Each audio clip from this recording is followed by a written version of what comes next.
Anselm was born in 1033 AD in England. His father wanted him to enter politics, but he wanted to enter the church.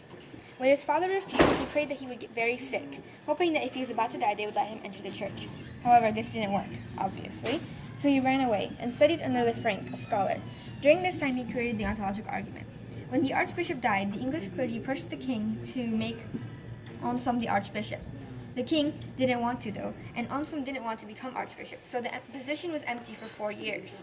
When the king fell seriously ill, he finally appointed Anselm archbishop. Though Anselm did not want to be archbishop, he used his position to put pressure on the king to do good things. However, later, Anselm ended up in exile because of disagreements between him and the king. While in exile, he did more theological work. His most famous argument, though, is his argument for the existence of God, the Ontological Argument. This states that something that actually exists is greater than something that does not exist. If you have an apple for lunch, that apple is better than the apple that you think about during lunch because you don't have one. The greatest being that we can ever think of or conceive of is God. But a God that exists is greater than a God that doesn't exist.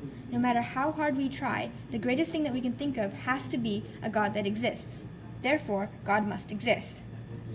The ontological argument has been debated over ever since it was created because many people do not think it is a good or reliable argument for the existence of God.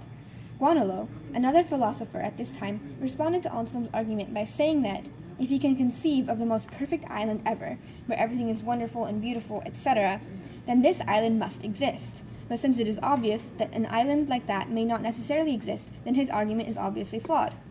Anselm's only response to this was to say that the argument assumes that God is a necessary being.